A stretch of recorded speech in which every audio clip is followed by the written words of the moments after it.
하나님의 사람이여 라는 주제를 가지고 오늘 4일차를 맞이했습니다.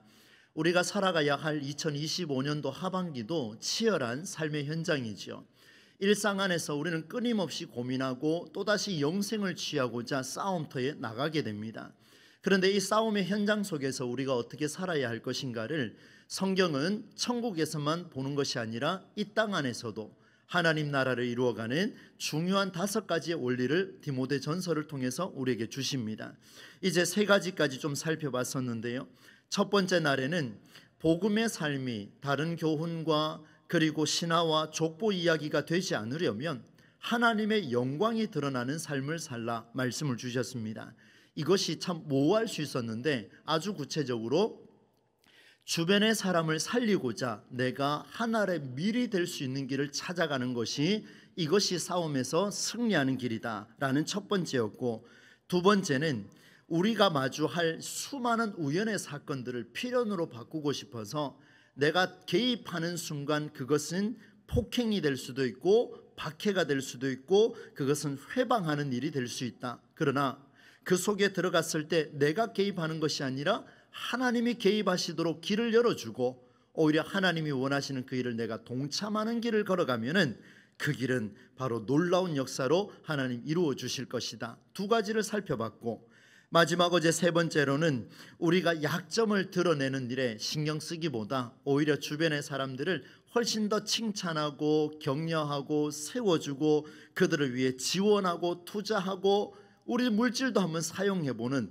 이런 삶을 살아보라, 그런 말씀을 드렸습니다. 그런데 약점은 사라지지가 않죠. 참 그 약점은 끊임없이 우리에게 핸디캡이 되고 우리의 발목을 잡습니다. 그러나 이겨낼 수 있는 길은 내가 지금 잘하고 있는 것, 내가 잘할 수 있는 것, 여기에 더 힘을 쏟으라고 말씀을 주셨습니다. 이유는 그것을 하나님께서 내게 은사로 주셨기 때문에 우리는 멈출 수가 없다. 약점 때문에 모든 걸 포기하지 아니하고 끝까지 힘을 내서 살아가는 것이 얼마나 중요한가를 보여주셨습니다. 힘이 없습니까? 건강이 약합니까? 나이가 드셨습니까? 오늘도 지식이 부족합니까? 숨지 마십시오. 오히려 뛰쳐나오십시오. 숨어 있으면 안 됩니다. 사람들 시선에 움츠러들고 그 사람들이 배설하듯이 내뱉는 그 말에 여러분 스스로를 가두지 마십시오. 만약에 디모데가 거기에 갇혀 있었다면 디모데는 인류 역사 속에서 이런 모습으로 우리에게 알려지지 않았을 것입니다. 사랑하는 여러분, 이런 3가지의 방법을 우리가 나누었고 오늘은 이제 4번째 원리를 여러분과 나누려고 합니다. 특별히 오늘 읽은 디모데전서 5장 말씀은 나중에 집에 가셔서 한번 읽어보십시오. 전체가 어떤 구조를 갖고 있냐면 이렇게 권면합니다. 연세 많은 어른들을 대할 때에, 젊은 사람들을 대할 때에, 그리고 여성 중에서도 가장 약한 여성 누구냐면 남편을 잃은 과부를 대할 때에 어떻게 대할지를 남녀노소 지위고하를 막론하고 서로를 가르치는 게 아니라 서로를 위해 점령하는 게 아니라 얼마나 배려하고 또 세워줄 수 있는가, 그 말을 디모데전서 5장 전체에서 다루고 있습니다. 그런데 오늘 말씀은 뒷부분에 나오는 내용인데요, 이 말씀은 바울이 서로의 관계 속에서 우리가 4개월 동안 마주해야 할 배우자와 자녀들과 부모님과 형제들과 사업상의 많은 사람들을 만나갈 때에 그 사람들과의 관계 속에서 우리는 어떻게 형성해 나갈 것인가를 오늘도 말씀을 해주고 있습니다. 승리하는 방법이 있는데요, 그 방법을 여러분을 초대하려고 합니다. 여러분, 먼저 21절 말씀에 어떤 이야기를 다루는지 3번역으로 제가 한번 읽어드리겠습니다. 하나님과 그리스도 예수와 택하심을 받은 천사들 앞에서 내가 엄숙히 명령합니다. 지금 바울이 디모데에게 이야기를 합니다. 그대는 편견 없이 이것들을 지키고 그리고 어떤 일이든지 공평하게 처리하십시오. 페어하십시오. 편견 없이 이것들을 지키십시오. 여러분, 이 단어가 오늘 말씀을 전개하는 핵심 구절이 됩니다. 너는 편견 없이 사람을 대하고 어느 한쪽으로 치우치지 말라. 굉장히 중요합니다. 한번 저를 따라해 주시면 감사하겠습니다. 편견 없이 사람을 대하고 어느 한쪽으로 치우치지 않아야 한다. 그렇습니다, 여러분. 지금 고백한 이 문장이 끝까지 가는데요. 편견 없이 사람을 대하고 어느 한쪽으로 치우치지 않아야 한다. 바울이 이렇게까지 시작하는 걸 보니까 에베소 교회 성도들 중에는요, 편견 많은 사람들이 편견하며 한쪽으로 이렇게 공평하지 페어하지 아니하고 어떻게 하냐면 치우쳐 있는 그런 사람들의 모습이 보였던 것 같습니다. 여러분, 편견이라는 단어 잘 아시죠? 양쪽의 상황을 객관적으로 보지 않고 한쪽 이야기만 듣고 판단하는 일들이죠. 미리 판단해서 객관적인 사실을 알기도 전에 미리 판단해서 다가가는 일은 편견에 빠져 있다, 그렇게 표현합니다. 여러분, 법정에 가면은요, 이렇게 객관적인 사실을 증언해낼 수 있고 증거물이 없으면 아무리 감정을 호소해도 아무리 이게 옳다고 해도 아무리 내 경험이 이렇습니다라고 말한들 아무 의미가 없습니다. 그건 근거가 될 수가 없는 거예요. 여러분 보십시오. 사실을 뒷받침하는 증거를 찾기보다 감정과 선입견과 고정관념으로 인해 발생한 왜곡된 생각을 가리켜서 사전적 의미로 편견 이렇게 표현하고 있습니다. 여러분, 편견 바로 다른 이의 약점에 업신여기지 말라는 어제의 말씀과 맥을 같이 합니다. 편견은요, 다른 이에 대해서 알 기회를 주지 않습니다. 왜냐하면요, 제가 다른 사람을 이야기하기 위해서 옆에 사람에게 그 목사 이렇게 살더라, 그 전도사 참 행실이 그래, 제가 이렇게 이야기하면 어떻게 됩니까? 그 사람으로 하여금 제가 이야기하고 있는 그 상대방을 이해할 수 있는 알 기회를 제공하지 않는 겁니다. 오히려 그 사람은 이런 삶이 있는 것 같은데 함께 한번 경험해보자, 함께 한번 대화해보자, 이런 구조를 가야 되는데 그렇지 않더라는 거예요. 여러분, 이런 알 기회를 주지 않으면요, 갈등을 일으키는 주범 이렇게 될 수가 있습니다. 사실 저와 같은 목회자들이 굉장히 조심해야 될 부분이다 생각을 하는데요, 저만 조심하는 게 아니라 우리 모두가 조심해야 될 부분이죠. 여러분, 약방의 감초라는 말을 들어보셨습니까? 많이 들어보셨죠, 그죠? 제가 학교 다닐 때 이거는 꼭 시험에 나오는 문제야 하면서 그 선생님 한 분이 약방 감초, 약방 감초, 하도 약방의 감초를 이야기하셔가지고 그 문제는 기억이 안 나고 시험 칠 때 그 문제를 보는 순간 약방의 감초만 생각나는, 참 이런 아이러니한 일들도 제가 어린 시절에 한번 경험을 했었습니다. 여러분, 갈등이 있는 곳에 가보면요, 편견이 약방의 감초입니다. 정말 곳곳에 다 들어있어요. 갈등과 분쟁과 이런 소통을 벽으로 만드는 모든 앞장서는 일들에는요, 다 편견이 그 자리에 들어있습니다. 바울은 그에게 이야기합니다. 디모데야, 너도 그들처럼 되어서는 안 될 것이다. 디모데야, 디모데야, 네가 젊은 나이로 목회하고 있는데 너는 편견을 갖지 마라. 객관적으로 볼 수 있는 눈을 가지라, 이렇게 이야기를 합니다. 그러면 여러분, 디모데가 목회할 때에 이 교회가 어느 정도까지 편견에 빠져 있었는지를 한번 보겠습니다. 여러분, 22절 말씀을 함께 세 번역으로 한번 볼 텐데요, 한번 읽어보겠습니다. 시작. 아무에게나 경솔하게 안수하지 마십시오. 남의 죄에 끼어들지 말고 자기를 깨끗하게 지키십시오. 아멘. 두 가지가 등장을 했는데요, 이 에베소 교회 성도들을 보니까 두 가지가 나타났어요. 아무에게나 막 안수하는 이런 일들이 벌어졌습니다. 여러분, 한번 답을 한번 해보십시오. 안수하는 일은 사람이 하는 겁니까? 하나님이 주시는 겁니까? 여러분, 여기 권사, 집사, 장로, 목사로 이렇게 임직을 받았는데요, 하나님이 안수해 주시는 겁니다. 할렐루야. 하나님이 기름 부으시는 거예요. 그런데 사람이 안수하는 것처럼 어느 목사에게 안수받으면 은혜가 된다, 이런 표현을 쓰고 있는 이런 모습들이 어디에 있었냐면 바로 이 에베소 교회에 있었습니다. 여러분, 사람을 추천할 때 한번 보십시오. 자기와 생각이 일치하는 사람을 추천하는 일이 굉장히 많죠. 최근에 각 교회마다 이제 사역자가 없어가지고요, 이제 사역자 이 쟁탈전이 지금 일어나고 있습니다. 굉장합니다. 지금 부교역자는요 찾기가 어렵습니다. 그러다 보니까 저에게도 전화가 와서 누구 전도사, 누구 목사 우리 교회로 보내라, 이런 표현을 쓰는 사람들도 있습니다. 저 거짓말하는 게 아니고요, 있는 그대로 이야기하는 거예요.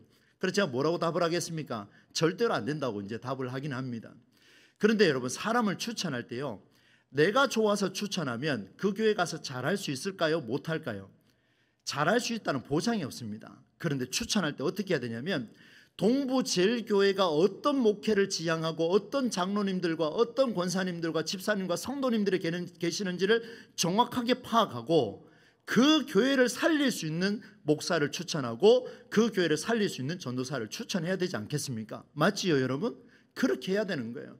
그런데 제가 추천할 때 예를 들어서 제가 좋아하는 사람을 그쪽에 넣어주면 되겠습니까? 안 되지 않습니까? 바로 이겁니다. 여러분, 아무에게나 경솔하게 안수한다, 이 말은 무슨 말인가 하면 사람을 객관적으로 평가하지 않고 주관적으로 평가한 위험 수위가 어디까지 갔냐면 안수하는 하나님의 영역까지 침범하더라는 거예요. 굉장히 무서운 겁니다, 여러분. 그래서 사람을 추천할 때 조심하셔야 돼요. 내가 안수하는 권한이 내게 있는 게 아닙니다. 하나님의 권한이 있는데 그것을 객관적으로 평가하지 않고 주관적으로 평가하는 이런 위험 수위는 하나님의 영역까지 가버립니다. 자녀들을 양육할 때도요, 배우자를 대할 때도요, 성도들을 대할 때도요, 여러분 사업장에서 사람을 대할 때도요, 여러분 철저하게 객관적으로 볼 수 있는 눈을 가질 수 있기를 축복합니다. 이것이 너무 중요해요. 그리고 또 한 가지가 뭐였습니까? 자기를 깨끗하게 하는 일에는 소홀히 하고 남의 죄에 끼어들기를 아주 즐겨하는 사람이에요. 이걸 보니까요, 참 재밌었습니다. 내용이 참 독특해요. 뭐냐면 남의 죄에 끼어들기를 즐겨한다. 이게 무슨 뜻일까? 한참 생각을 했습니다. 나는 남의 죄에 끼어드는 적이 있는가? 이렇게 생각을 해보니까요, 여러 사례들이 좀 있었는데 시간이 없어서 말씀을 못 드리고, 이런 경우입니다. 공공의 적을 만드는 거예요.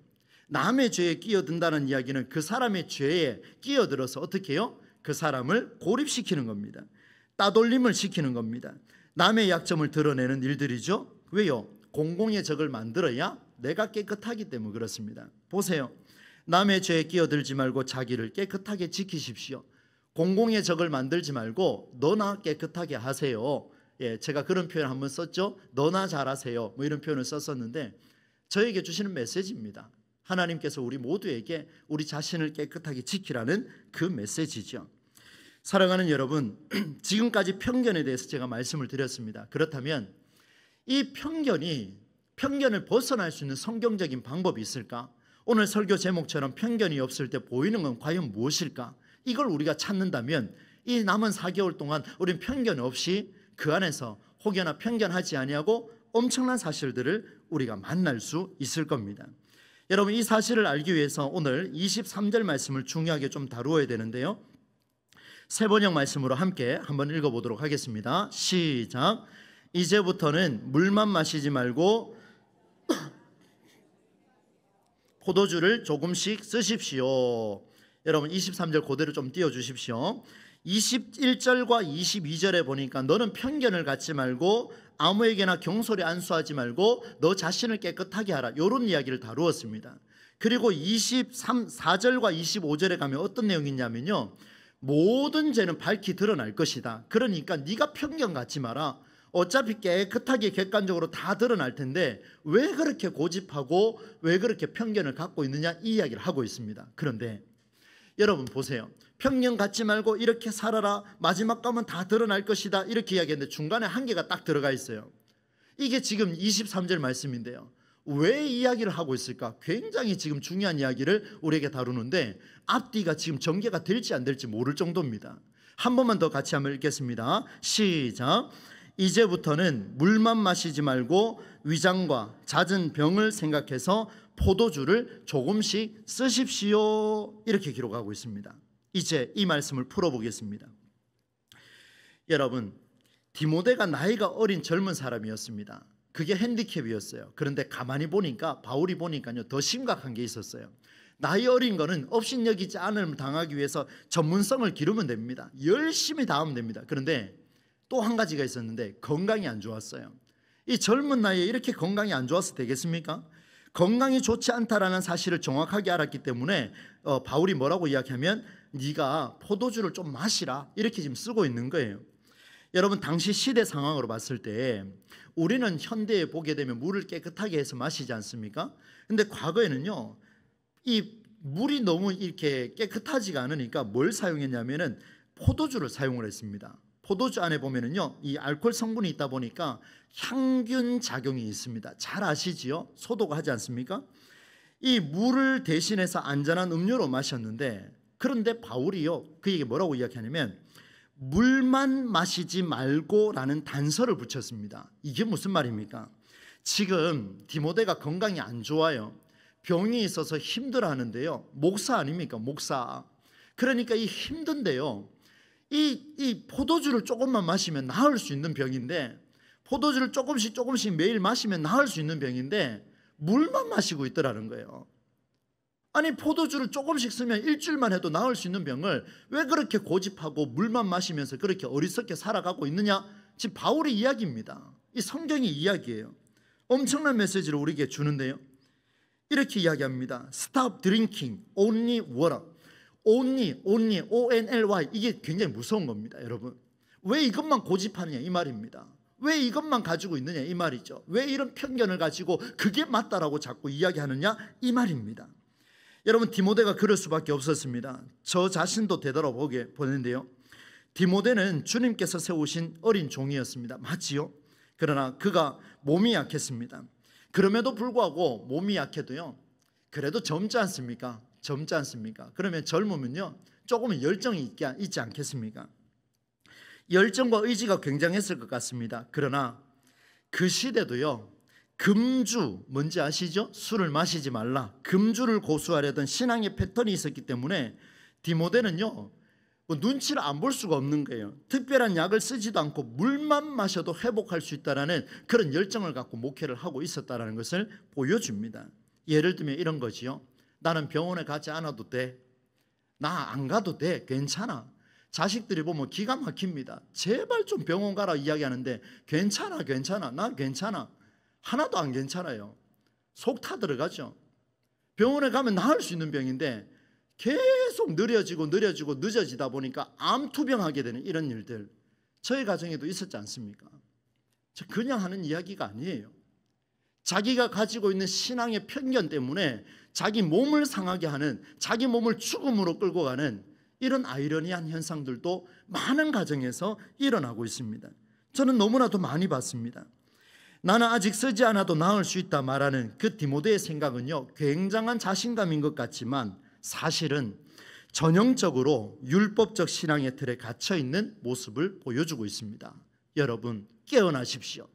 깨어나셔야 돼요. 정말로 깨어나셔야 돼요. 그럴 수밖에 없는 게요, 그는 3대에 이르는 기독교 신앙 가문에서 태어난 모태신앙이었습니다. 어쩜 저랑 이렇게 비슷한지요? 저도 3대 신앙입니다.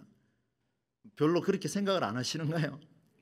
3대 신앙이에요. 여러분, 3대 신앙이라 그러면요 얼마나 세뇌 교육을 받는지 아십니까? 어릴 적부터 이 디모데는요 외할머니 로이스 그리고 어머니 유니게로부터요 신앙교육을 철저하게 받았습니다. 3대에 걸쳐서 받은 신앙교육이다 보니까요 좋은 점도 있지만 어떤 점이 안 좋냐면요, 그 바른 길을 걸어가는 멋진 시대적인 목회자를 낳았지만 바울이 볼 때는 그는 신앙교육의 편견에 사로잡힌 어린 목회자일 뿐이었습니다. 병을 지고 다니는 약한 사람뿐이었습니다. 기가 막힌 이야기죠. 여러분, 바울이 이런 이야기를 하고 있습니다. 바울이 그에게 포도주를 조금씩 쓰라고 한 것은요 평생 사로잡았던 편견에서 벗어나라는 이야기입니다. 너의 건강을 위해서 포도주를 좀 쓰라라고 강조합니다. 여러분, 기억하시면 좋겠습니다. 포도주보다 앞선 것이 건강입니다. 어떤 편견보다도 앞선 것이 생명입니다. 금주보다도 더 중요한 게 뭐냐면 생명입니다. 여러분, 너무나도 중요한 사실이에요. 율법적인 고집에 갇혀서 생명을 상하게 하는 그런 일들, 편견에 사로잡혀서 여전히 오늘도 편견 속에서 살아가는 그리스도인의 현실이 어떤 것인가를 오늘 23절에 우리에게 명확하게 보여주고 있습니다. 말씀을 준비하다가 혹여나 이런 사람이 생길까 조금 조심스러웠습니다. 오늘부터 포도주는 마음껏 마셔도 되겠다. 술 드시는 분 많이 없으시죠? 그런 자유를 이야기하는 게 아니라는 거 여러분 잘 아실 겁니다. 이게 옳은 일이야 라고 말하기 전에 여러분의 편견이 여러분 자신과 또 다른 사람의 생명을 상하게 할 수 있음을 여러분 가슴에 꼭 새기시기를 바랍니다. 이걸 새기지 않으면 오해에 오해를 쌓아갑니다. 편견에 대한 믿음, 물만 마시다가 몸의 병을 대처하지 못해서 자기 생명을 상하게 하는 사람 굉장히 많습니다. 병원에 가야 되는데 병원 가지 않고 기도하면 다 낫는다 그래서 그렇게 죽어가는 사람 수없이 봤습니다. 다른 이에게 물만 마시라고 강요하는 사람 너무나 많이 봤습니다. 이렇게 해야 살 수 있어라고 이야기했는데 현대 과학으로 보면 기가 막힌 일들이 벌어지지요. 조금만 더 신경 쓰면 금방 나아서 더 열심히 하나님을 믿고 더 열심히 복음을 전하고 더 열심히 사역하고 헌신하고 섬길 수 있는데 왜 그렇게 편견에 사로잡혀서 고집하고 있는가를 다시 한번 보게 됩니다. 목회를 하면서 저도 그런 생각 참 많이 해요. 여러분이 보실 때 제가 굉장히 자유로운 사람 같지만 사실은 보수신앙을 갖고 있습니다. 고신측 합동측에서 자랐기 때문에 이 속에요, 이 보수 덩어리가요 잔잔하게 자리 잡고 있습니다. 조금만 뭐 하면요, 저는 제 아들과 제 딸을 생각을 하면 이런 말을 할까 저런 말을 할까, 아니지 오늘도 편견에 사로잡힌 것은 아닐까, 또 이런 말 할까, 이 하루에도요 수백 번 왔다 갔다 합니다. 그러다가 말 못하고 잘 때가 한두 번이 아니에요. 그 감사한 일 아닙니까? 이야기했으면 또 폭발할 건데. 여러분 보십시오. 이런 편견에 사로잡히면요 다른 사람의 생명도 상하게 하지만 이런 편견으로 교회를 돌보는 일이 얼마나 위험한 일인가를 보여줍니다. 여러분 기도해 주세요. 이 목사가 그런 편견에 사로잡힌 목사가 되지 않도록 여러분 기도해 주시기를 주의 이름으로 축복합니다. 기도해 주셔야 돼요. 그리고 우리 교회 장로님들로부터 시작해서 모든 성도들까지 그런 편견에 사로잡히지 않도록 우리 모두가 그렇게 기도하고 협력해야 될 것입니다. 갈등 있는 집, 갈등 있는 일터, 갈등 있는 교회, 한국교회 한번 보세요. 이 속에 들어가면요 약방 감초들이 다 들어있습니다. 뭐가 들어있다고요? 편견요. 편견. 약방 감초 생각하지 마시고 편견요. 편견이 그 속에 가득하기 때문에 약방 감초처럼 등장하더라는 거예요. 여러분 이제 결론으로 들어갈 텐데요, 이렇게 길게 서론을 펼친 이유가 있습니다. 여러분 오늘 말씀은 디모데로 하여서 그동안의 편견을 벗어버릴 때에 비로소 살아나는 게 있다는 것을 보여줍니다. 그게 뭘까요? 여러분 오늘 우리가 편견이 없어지면 보이는 게 있습니다. 그게 뭐냐면 내가 생각지도 못한 일들이 눈에 들어온다는 거예요. 디모데에게 포도주는 항상 금기사항이었습니다. 절대로 마시면 안 되는, 성찬식을 제외한 어느 입술도 대서는 안 되는 금기사항이었는데 디모데는 깨닫게 됩니다. 무엇을요? 내가 가진 편견을 내려놓고 눈을 떠보니 아하, 내가 금기사항이라 여겼던 그 포도주가 내 생명을 살리는 하나님이 주시는 복이구나라는 사실을 깨닫습니다. 우리가 나누진 않았지만 디모데전서 4장 4절 5절 말씀에 보면 이런 말씀이 있습니다. 하나님께서 지으신 모든 것이 선함에 감사함으로 받으면 어떻게 된다고요? 버릴 것이 없다, 이렇게 표현했습니다. 여러분 보십시오. 내 병을 치유하고 다른 사람의 병을 치유하기 위해서 내 편견을 벗어버리면 포도주조차도 어떤 일이 된다고요? 하나님께서 주신 선한 것이 되어서 살리는 것이 된다는 것을 보여줍니다. 여러분 사람을 보는 편견을 내려놓으십시오. 내가 생각지도 못한 것이 보일 겁니다.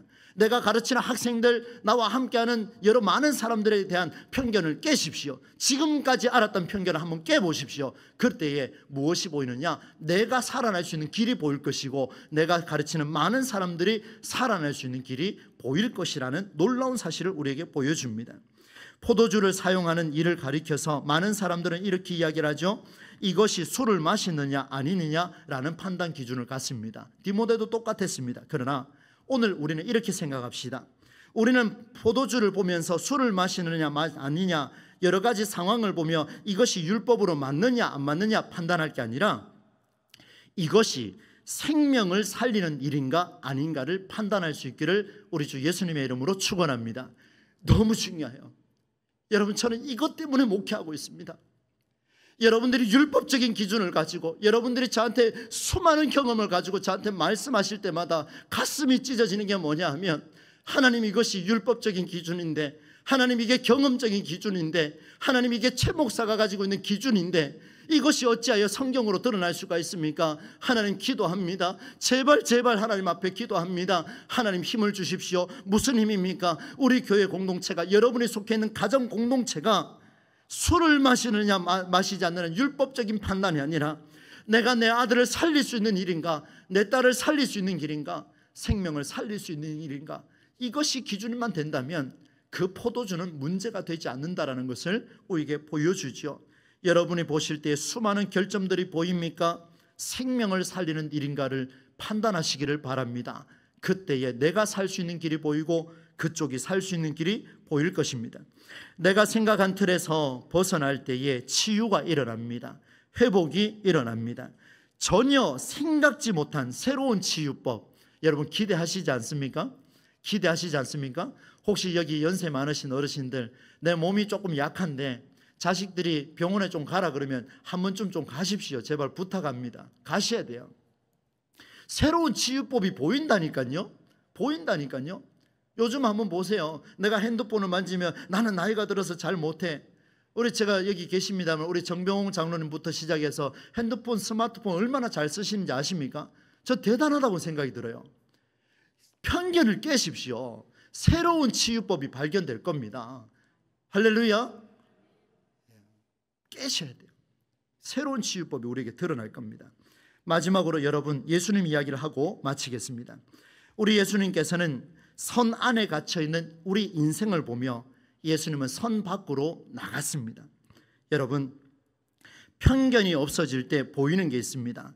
유대인들은요, 혈루증 여인을 보고 뭐라 했습니다. 백부장을 보고 뭐라 했습니다. 야이로를 보고 뭐라 했습니다. 여성들을 보고 뭐라 했습니다. 아이들을 보고 가까이 오지 말라 이야기했습니다. 왜요? 편견 때문에.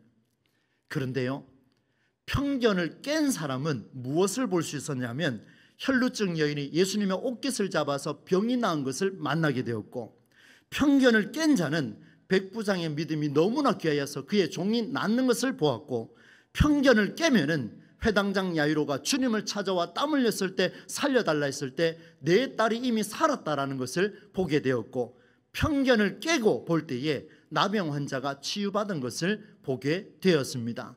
여러분 믿으십니까? 편견을 깨십시오. 우리 주님께서는 편견을 박살냈습니다. 편견을 깰 때에 그곳에 구원의 역사가 일어납니다. 남아있는 4개월 동안 여러분이 가지고 있는 편견을 쫙 깨뜨려서 여러분이 서 있는 발걸음들마다 하나님의 놀라우신 구원하심, 능력의 역사가 일어나기를 우리 주 예수님의 이름으로 간절히 축원합니다.